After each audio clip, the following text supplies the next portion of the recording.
नमस्कार, स्वागत है आप सभी का स्वरमे टाइम्स में। आपके साथ मैं हूं सृष्टि पांडे। नजर डालेंगे आज की नेशनल और इंटरनेशनल खबरों पर। हरियाणा के नूंह जिले में हिंसा के बाद हालात अब धीरे धीरे सामान्य होते दिख रहे हैं और नूंह के पड़ोसी जिलों में लगी पाबंदियां भी हटने लगी है।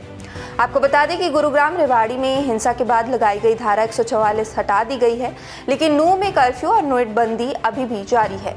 आज मंगलवार को कांग्रेस के प्रतिनिधिमंडल पूर्व मुख्यमंत्री भूपेंद्र सिंह हुड्डा और कांग्रेस प्रदेशाध्यक्ष चौधरी उदय भान के नेतृत्व में जायजा लेने आएंगे। वहीं हिंसा के बाद शुरू हुई बुलडोजर कार्रवाई को पंजाब और हरियाणा हाईकोर्ट ने रोक दिया है, जिसके आदेश आते ही डिप्टी कमिश्नर धीरेन्द्र खड़गटा ने तुरंत अधिकारियों को कार्रवाई करने से मना कर दिया है।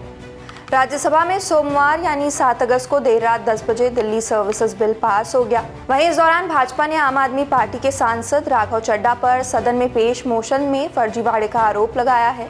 आपको बता दें कि आप सांसद चड्ढा ने दिल्ली सर्विस बिल को सिलेक्ट कमेटी के पास भेजने का प्रस्ताव पेश किया था और इस पर अमित शाह ने राज्यसभा में कहा कि इस मोशन को पेश करने के दौरान चड्ढा ने 5 सांसदों के फर्जी दस्तखत लगाए हैं।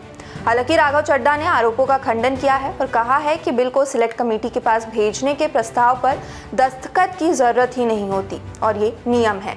शाह ने कहा 2 मेंबर सदन में कह रहे हैं कि हस्ताक्षर उन्होंने नहीं किए हैं, उनके बयान रिकॉर्ड कर लिए जाएं और इस मामले की जांच हो।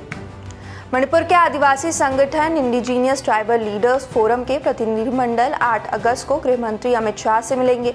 फोरम की 5 प्रमुख मांगे हैं, जिनमें अलग प्रशासनिक व्यवस्था और चूरा चांदपुर में कुकी-जो समुदाय के मृतकों को एक साथ दफनाने की मंजूरी शामिल है।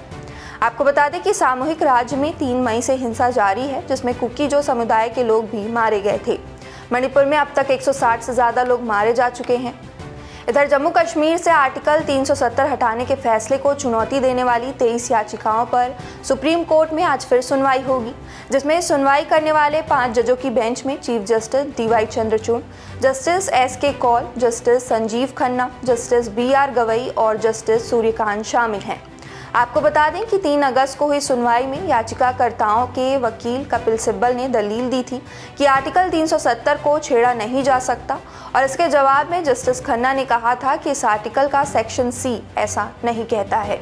इसके बाद सिब्बल ने कहा, मैं आपको दिखा सकता हूं कि आर्टिकल 370 स्थायी है। आर्टिकल 370 पर सुप्रीम कोर्ट में 3 साल बाद सुनवाई हो रही है।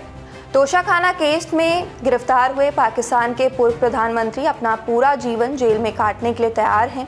सोमवार को खान से मिलने के बाद उनके वकील नईम हैदर ने बताया कि C ग्रेड अटक जेल में रह रहे पूर्व PM को बहुत बुरी हालत में रखा जा रहा है। उनके सेल में मक्खियां और कीड़े हैं। उनका सेल बहुत छोटा है और उसमें बाथरूम भी खुला हुआ है। नईम ने कहा, PTI चीफ इमरान ने मुझे बताया है कि जब पंजाब पुलिस उन्हें गिरफ्तार करने जमान पार्क पहुंची थी तो उनके पास गिरफ्तारी वारंट नहीं था। खान के मुताबिक पुलिस ने उनकी पत्नी बुशरा बीबी के कमरे का दरवाज़ा तोड़ने की भी कोशिश की थी। साथ ही उन्हें जेल में बुशरा से मिलने भी नहीं दिया जा रहा है। इधर भारत और चीन जल्द ही सीमा विवाद को लेकर बातचीत करेंगे। आपको बता दें कि विदेश मंत्री S जयशंकर ने सोमवार को कहा कि सीमा पर तनाव कम करने के लिए भारत और चीन के बीच बातचीत रुकी नहीं है और जल्द ही दोनों देशों के बीच बैठक होगी। जयशंकर के मुताबिक दोनों देशों के बीच पिछले 3 सालों में तनाव के मुद्दों पर स्थिति बेहतर हुई है। विदेश मंत्री ने कहा है कि पिछले 9 सालों में मोदी सरकार ने बॉर्डर पर इंफ्रास्ट्रक्चर बेहतर किया है और इसमें चीन के साथ लगने वाली सीमा पर भी हालात सुधरे हैं। हम बांग्लादेश, भूटान और नेपाल के साथ ही अपनी कनेक्टिविटी बढ़ा रहे हैं। अमेरिका में भी जल्द ही भारत के स्वतंत्रता दिवस को राष्ट्रीय जश्न के तौर पर मनाना शुरू किया जा सकता है। आपको बता दें कि देश के संसद में से लेकर प्रस्ताव पेश किया गया है। अमेरिका के हाउस ऑफ रिप्रेजेंटेटिव में भारतीय मूल के सांसद श्री थानेदार ने ये रिजोल्यूशन रखते हुए भारत के स्वतंत्रता दिवस को दुनिया के 2 सबसे बड़े लोकतांत्रिक देशों के नेशनल डे ऑफ सेलिब्रेशन के तौर पर घोषित किए जाने की मांग की है। इस बिल का आधार भारत और अमेरिका के बीच मजबूत साझेदारी को बताया गया है, जो दोनों के लोकतांत्रिक मूल्यों पर निर्भर है। ईरान इस वक्त भीषण सूखे से जूझ रहा है और इसकी परेशानी अफगानिस्तान के साथ लंबे समय से चले आ रहे जल विवाद के कारण बढ़ गई है। आपको बता दें कि ईरान का दावा है कि हेलमंद नदी जल बंटवारे के समझौते पर तालिबान अमल नहीं कर रहा है। इस बारे में मई से ही ईरानी राष्ट्रपति इब्राहिम रईसी ने तालिबान को चेतावनी दी थी कि या तो अफगानिस्तान समझौते का सम्मान करे या परिणाम भुगतने को तैयार रहे।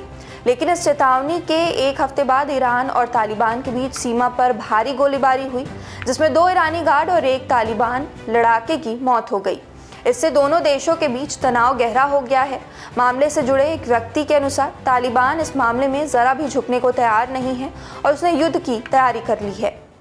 खबरों में अपडेट रहने के लिए हमारे साथ जुड़े रहिए। इसी के साथ इस वीडियो को लाइक और शेयर करना, साथ ही चैनल को सब्सक्राइब करना ना भूलें।